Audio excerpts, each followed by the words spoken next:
So hello and welcome to another episode of Seasons 4. Today we're going to be talking about B-Class. Now you guys seem to actually like a B-Class video. It's taken me slightly by surprise. But I don't necessarily want to talk about my B-Class in particular. I'll come into it and talk a little bit about it to answer the question that I'm going to be asking today. As you've probably seen from the title, today we're going to be looking at, is the B-Class the most underrated car in the Mercedes range? Now, before we sort of answer this question, let's talk a little bit about the background of the B-Class.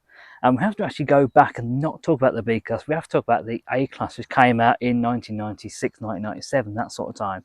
And Mercedes were obviously moving into different markets. Now, the first A-Class did quite well for sales figures for Mercedes. So by the time they came to the second generation of the A-Class, they wanted again to move into another slightly different market and create this, the B-Class, so a slightly bigger version of the A-Class. Now, so far, 3 generations of the B-Class have been produced. The first one, which came out in 2005, went through 2011. This generation took over in 2011 and went all the way through 2018. Then, late 2018, the third generation B-Class came out, which is still into production today. So let's move on to the question that we're going to be dealing with today, and that is the B-Class the most underrated model that Mercedes offer? And in short, the answer is yes. However, it's slightly more complicated than that. I think that they deserve that title, and there also are a couple of different reasons why it is the most underrated car. Now, let's have a look at the car itself. Now, this actually has gone through Euro NCAP crash rating, and it's actually gone through as the class of car is a small MPV. Now, small MPVs are fine, you don't really get them anymore. Everyone, since this car's started out, the second generation came out in 2011, there's more and more sort of small crossovers that are actually becoming more and more popular. So this sort of market segment, this sort of small MPV, things like the 2 Series Active Tourer as well, aren't actually that popular anymore.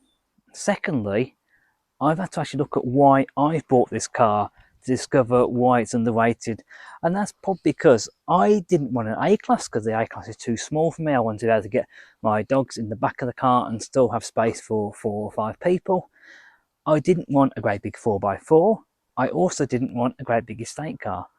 So the B-Class was small enough, but actually still had a nice big boxy shape that I can get all my stuff in. So it's very much a niche. It's very not really one thing or the other, the B-Class. It's not a 4x4, it's not an estate car, it's not a proper hatchback. It's sort of like a bit in the middle, really. So the B-Class, therefore, is a bit of a niche car. It's not really one thing or the other. It's not technically a hatchback, although it does have obviously the hatchback, you fold the seats down. It's not an estate car, it's also not a 4x4 as well. So it's very much a niche car, which again, niches never do quite well. If you look at other cars that Mercedes have done, such as the R-Class, that was a very much a niche. They never really lasted that well, but obviously now that we're on to the third generation B-Class, Mercedes must be selling enough of these cars to actually warrant making them still. Now, those are the 2 reasons why I think this car is underrated, partly because it sits in a market segment that isn't actually that popular anymore, particularly small crossovers and such taking over, and also it's a bit of a niche car, really. It's not, say, one thing or the other technically. So now I want to move into the second part of this video, and actually want to talk about whether it deserves that title of being the most underrated car that Mercedes make, and I actually don't think this car does, and I've got a few good reasons for that. Now, the first reason for that is actually this car is bought as a daily driver for me, and I've done about 40,000 miles in 3 years. And during that time, I couldn't have asked for a better daily. Everything I've chucked at this car, it's handled, it's been fantastic economical. I get up to 70 mpg on average of this car. I do a sort of mixture of driving, so my overall average is about 53 miles per gallon, which is still really good for one of these, considering I do a sort of mixture of town driving, motorway driving, A-road driving, all that stuff. Also, the cost of running this car has been quite low as well. I haven't had many issues with this car, thankfully. Main problem I've mentioned before is I seem to have an issue with tyres, but that's not really anything to do with the car, it's more to do with the state of the road, but we won't open that tin of worms today. We've also got to think about road tax. This one is about £35 a year's tax as well. Insurance is quite nice and low. As I mentioned, running costs in terms of fuel is nice and low, so the actual amount of money I'm spending in terms of putting fuel in this car is nice and low as well. So a sort of second and third reason sort of combined is this still a true Mercedes-Benz? And secondly, how does it drive? Does it still drive like a Mercedes? Now, people are a bit snooty when it comes to Mercedes, and they consider things like this and the A-Class and the SLK to be not quite a proper, not quite a true Mercedes-Benz. And what you've got to remember is that Mercedes have had to adapt and they've had to do new models in order to get themselves into the 21st century. It would be extremely hard for them to survive just doing C classes, E classes and S classes and all the big 4x4s. I think they've done a very clever thing, and just like all the other German manufacturers, remember, they've actually gone and taken the big cars and made them smaller, but still tried their very best to keep the qualities. Now, if we have a look at the quality of what makes a nice Mercedes, is it nice to drive? Yes, this car is really nice to drive. It handles relatively well for what it is. I'm quite surprised though what it does handle. It also feels like a Mercedes to drive. Now, that is something I always struggle to explain to people, because I can't necessarily say why it feels like a Mercedes. It's just that special quality that Mercedes have, and it still feels like a really nice place to be, a really nice car to drive.